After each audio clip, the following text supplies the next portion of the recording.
एकदा पंढरपुरात रुक्मिणी मातेने विठ्ठलाला विचारले, देवा, तुम्ही नेहमी कोणाच्या तरी ध्यानात असता. असे कोण आहे ज्याने तुम्हाला इतके मोहून घेतले आहे? विठ्ठल म्हणाले, पैठणचा एकनाथ. त्याची भक्ती इतकी शुद्ध आहे की मला त्याच्याजवळ राहावेसे वाटते. देवाला वाटले की एकनाथांची सेवा करावी, पण देव म्हणून गेले तर एकनाथ त्यांना सेवा करू देणार नाहीत. म्हणून देवाने एका सामान्य माणसाचे रूप घेतले. एका पहाटे एकनाथ महाराज गोदावरीत स्नान करून घरी आले, तेव्हा दारात एक उभा असलेला तरुण त्यांना दिसला. अंगावर साधे वस्त्र, कपाळाला गंध आणि चेहऱ्यावर विलक्षण तेज असलेला तो तरुण एकनाथांना म्हणाला, महाराज, मी पोरका आहे.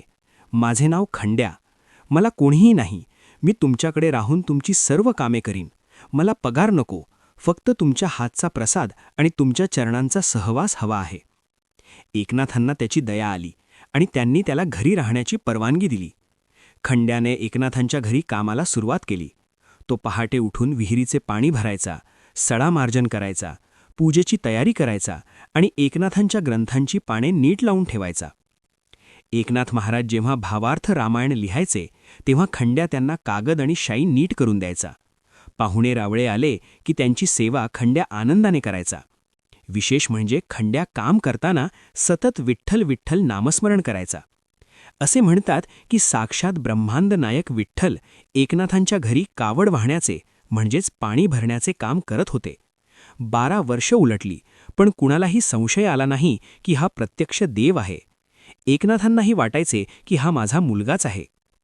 एके दिवशी पंढरपूरचा एक ब्राह्मण पैठणला आला.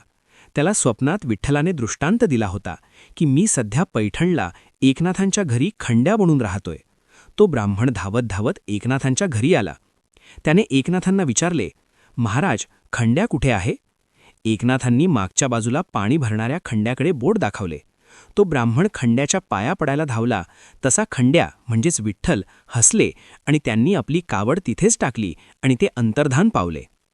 जेव्हा एकनाथांना समजले की ज्याच्याकडून मी पाणी भरून घेतले, ज्याने माझे पाय रगडले, तो तर माझा पांडुरंग होता, तेव्हा एकनाथ महाराज धाय मोकळून रडू लागले. ते देवाला म्हणाले, देवा, तुम्ही माझ्यासाठी इतके कष्ट का घेतले?